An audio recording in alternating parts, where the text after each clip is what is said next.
this week is National Heritage Week, and there are more than 1,700 events taking place in different locations around Ireland. Many of them are free, by the way, and well worth checking out.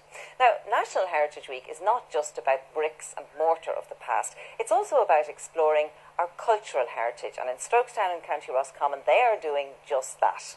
As our reporter Alistair Jackson discovered, the gathering there is probably quite unique in that it has traced and brought back the descendant of a family decimated by the famine, and also tells of a perilous voyage to Canada in 1847.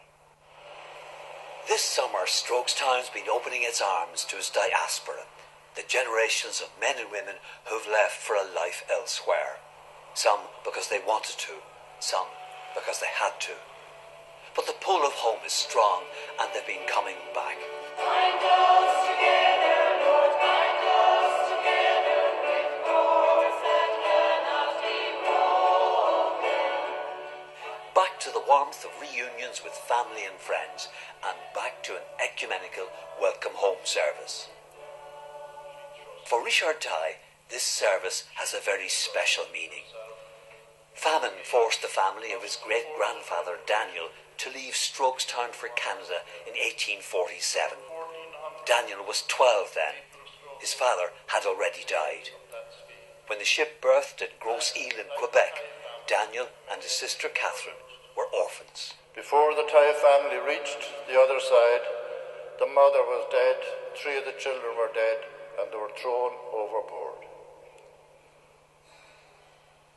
That is the story. That is the reality. This globe represents all the countries of the world where Irish people have been dispersed.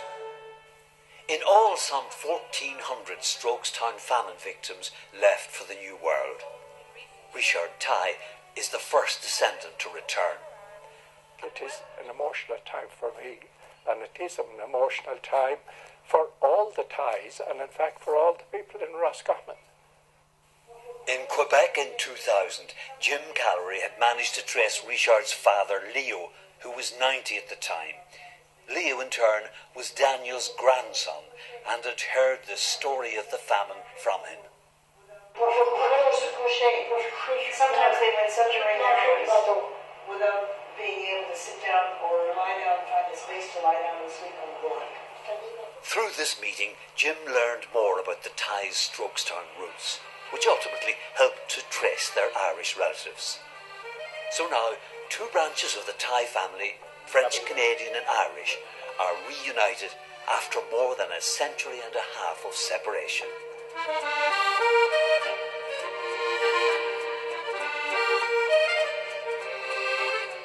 Bonjour. Je m'appelle Adam. Je m'appelle Maeve. Je m'appelle Ina. Bienvenue à Strokestown. Merci. Nous sommes très heureux de vous voir ici. Vous êtes des beaux enfants et vous faites très bien les choses. For Philip Tighe, his brothers and their families, this is a momentous occasion. They've worked out that Richard is their 6th cousin.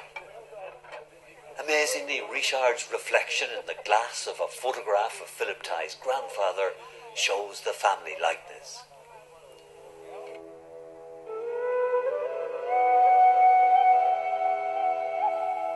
Grosse Île, where Daniel and Catherine Tighe landed, is the quarantine station for Quebec. In 1847, conditions were difficult for the arriving emigrants.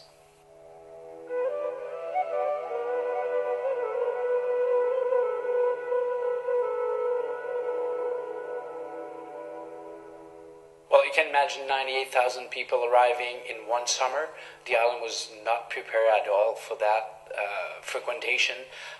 You can imagine how horrible the conditions were on board of the ships, 45 days in the hold of the ships, arriving on the island, not necessarily having good food, not being in good health, and the authorities were not prepared for so many people. Daniel and his sister were fortunate. They were adopted by a French-Canadian couple who let them keep their surname, although with a different spelling. Later, Daniel inherited their farm, a farm which eventually passed to his great-grandson, Richard.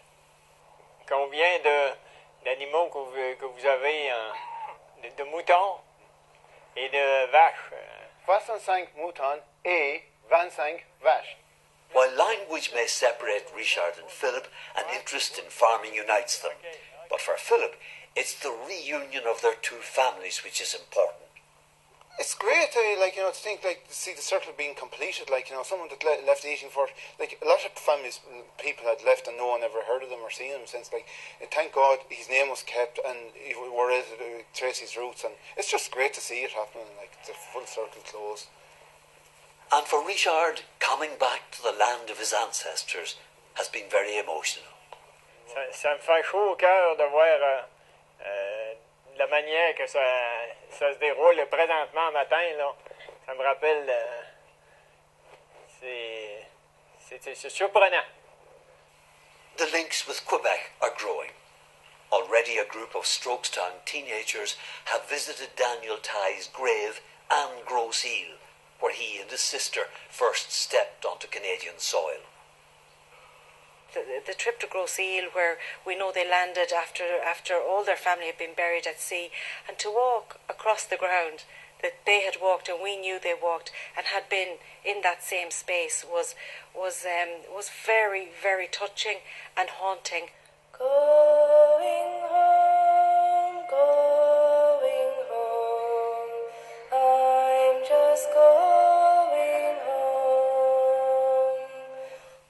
In turn, Richard and his wife Louisette have been exploring his Irish roots. Daniel, son of Bernard and Mary Kelly. Seeing the baptismal record of his great-grandfather Daniel and visiting pre-famine Thai graves. And Thai, who died on the 1827, age 40 years. À 40 ans.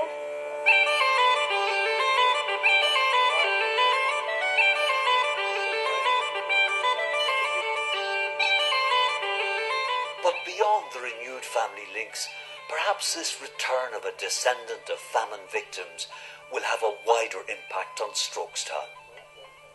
So the return of the ties to Strokestown is a time for us to reflect and remember our story, remember the Thai story, but most of all, to look at what is most precious in our lives.